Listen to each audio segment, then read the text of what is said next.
Fantasy Super Cosplay Wrestling. It's Starlord. That's me. AKA Kaleb with a K. With a K. But today it's Starlord with an S. That's right. Champion with a C. The champion with a big C. That was so great. What was it like? Just what is Fantasy Super Cosplay Wrestling at Florida Supercon at the Miami Beach Convention Center? You're a veteran of FSCW now. Yeah. What is it like being out there, getting back in there? Man, it's been so much fun this weekend. This whole weekend's been great.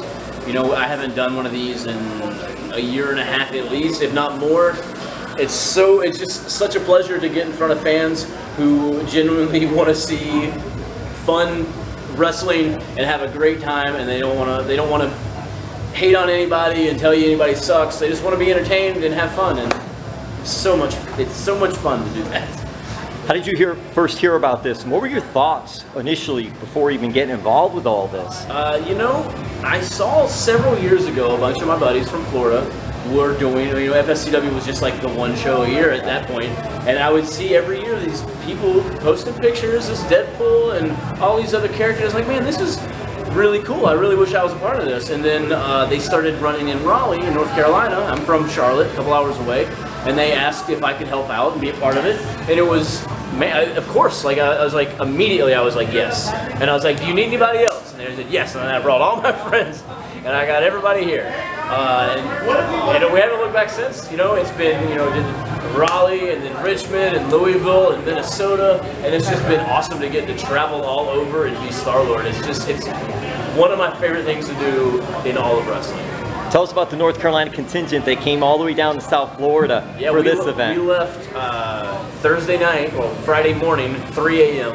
Got here about 2, just ready to do it. Took a little nap ski and then headed over to the building, and, you know, just trying to be the most entertaining goofballs we can be.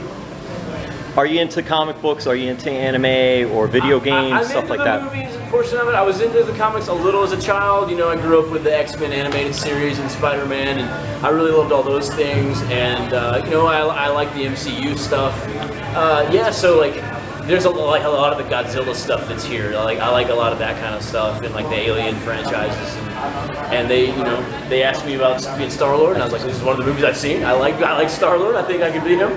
And man, I can't even put into words like how much I enjoy doing this, especially tonight. Tonight was such a fun time. You resonate so well with Starlord, and that's why I'm glad you brought that up, because that's what I wanted to ask you about.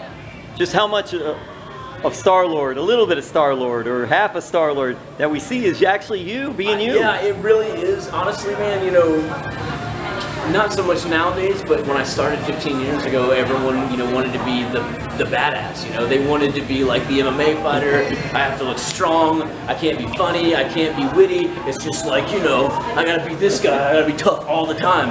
And like, you know, I tried that, and I still kind of am a little bit. It's hard to be a professional wrestler. You're trying to beat people up and just kind of be goofy. And this allows me to be a complete goofball whenever I want, and I love it. Who are some of your favorite FSCW stars? FSCW stars? Man, I think Jude playing Loki is great. I think the whole Loki universe is pretty awesome. I just happen to be here with, you know, a lot of my friends I've known. Chamberlain, who what is it, Peacemaker? Peacemaker. He's the new Peacemaker. I've known him for years, so it's cool to be able to work with him. Zane Riley's my tag partner on the Indies. He's been so for years. It's awesome. I helped train Savannah Evans, who was she was Ravona. Before, yes, that's right, Lana. Now she's was it Ravona? Ravona from Loki. And then like I work at Impact, so like Kimberly is there, and then she's here, so it's awesome. I get to see her all the time now. She's one of the best female wrestlers in the world. So like anytime you get to be in the ring with her, or if you're a fan that gets to see her, you consider yourself lucky. And that's interesting too, because you mentioned FSCW, and then you mentioned also Impact Wrestling. Yeah. You're a star of Impact Wrestling, and kind of a star, I guess. Kaleb with a K is a star. Kaleb with a K is a star. He is a star. And cell phone comes with me everywhere I go. But listen, that is, to me, one of the interesting aspects of that persona is that you're the second person, and you're a male being dominated by female in a male-dominated profession, although that is changing. What was it like for you to take on that role, and you're doing that so well? I think it's very similar to the Starlord. I can just kind of be goofy and play around, and I don't have to be super serious. And I can just kind of like, you know, it's a lot of pressure sometimes to try to put on what a Dave Meltzer considers a 5-star match. It's a little bit of pressure to be like, I need to go out there and have a kick-ass 30-minute match, but it's kind of nice to just be like, hey, go have fun, make some people laugh, you know? What is it like working with Tennille? Tennille's awesome. She is a presence in and out of the ring. She is a complete professional. She knows how to make money like nobody's business. And what are your thoughts of being a part of the growing Impact Wrestling roster? Well, I love it. You know, I signed there originally in 2016. I was there from 2016 to late 2018. And it was fun, but they were going through a whole bunch of different management stuff. It was Dixie Carter, and then, you know, Jeff Jarrett came back, and Anthem, there was all this stuff. So it was a lot of turnover. It was a lot of, like, people didn't know exactly what was going on. But now it's kind of ironed out. We're on Access TV every Thursday at 8 p.m. And everyone kind of had, the ball is rolling, and everyone, you know, everyone's on the same page, and everyone's just working to have a better product. With the group that's behind Impact, and now everything's on board, and now you guys have worked with AEW, New Japan. Thank you. NWA? NWA stuff, yeah. Like it's super cool to see. You know, when I was a child, I would have loved to see ECW versus WCW versus WWE, and of course we got that with like the Invasion stuff, but that was all WWE stuff. These are all different companies, legit, working together to try to strengthen everyone's fan base and bring more eyes to everybody's product. And it's super awesome. Did you ever think we'd see that?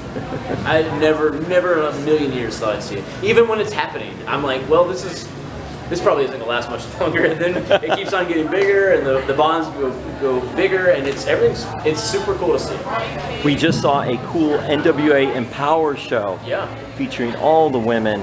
And what were your thoughts on just how the women have taken off? And something about Impact Wrestling, that Knockouts division, even years ago, Gail Kim, Awesome Kong, Madison Rayne, et cetera, they've almost springboarded. Sure. With Shimmer and a couple of groups, the women's wrestling. Shimmer is kind of like the OG of this. They saw this 15 years ago, that like women can hold their own and have their own show, and people will want to watch it. And it's taken till now, really. I mean, I guess the women's revolution's been a couple years old, but like now with the Empower, and Impact's had a couple all-women shows, and WWE had a women's show like last year, the year before, and it's awesome to see. And it takes people like Gail Kim, who is in a management role.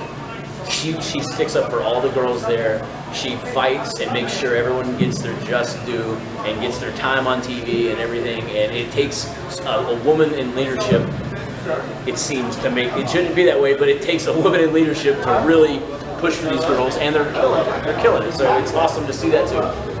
You mentioned about training and some of the ones that you've trained. Yeah. What is it like for you as a trainer compared to being out there and being in the spotlight? It's super cool to see like Savannah Evans show up on Impact, and you know, I originally trained with Cedric Alexander, and he's, you know, 205 in WWE, and he's been killing it there, and just all the people that I've seen come through the High Spots training school that are actually like doing stuff in the business, and we have a lot of good trainees now, so just be on the lookout for all of them too. Kaleb, what makes North Carolina so special? Because you could look at areas like in the Northeast, maybe a Philly, Chicago's hot, fan base. But North Carolina has always had really good indie wrestling. It's, you know, man, it's just, we had good indie wrestling, we've had good wrestlers in the past, and then people flock to where the good wrestlers are. So it's just a lineage of, you know, from the 80s with the Crockett promotions, and then just bleeding into it. Those guys stay around, they train guys, they get good, they train more guys, they get good. It's just, we just want to keep it there forever. Like, I think like the Jim Crockett promotions era was, for me as a child, that was the perfect combination of, you know, entertainment and wrestling. That's what I wanted to watch. So I kind of try to just bring that into what I do, and then just like move it forward into 2021. Were you a Sting fan, a Ric Flair fan? I was a huge Sting fan. I was a huge Sting fan until I got old enough to realize I was a Sting fan because I hated Ric Flair, and then I was a Ric Flair fan once I figured that out. And for you, who trained you, and where did you train in Carolina? I trained with George South, and so did our Black Panther over here, Ian Maxwell. Ian Maxwell, yep. We trained with George South at the High Spots Wrestling School in Charlotte. Social media for your fans. Kaleb Konley with a K, Kaleb Konley, dot with a K on Instagram, and just at Kaleb Konley on Twitter. Whose idea was Kaleb with a K? Or is that a secret? Or is that a secret that will be told later on in the documentary? It's not a secret, but for years I would show up to shows and my name was Kaleb with a C, and they would spell it with a K. I'm like, hey guys, you gotta stop spelling it with a K, it's a C. And then when they brought me back to Impact, they were like, well now you're Kaleb with a K because you made such a big fuss about it. And my last question to get you out of here, and thank you so much for the time. If you had a shoulder problem, would you go seek help from Dr. Ross? No, he's the worst. He's a terrible doctor. How do you get through school?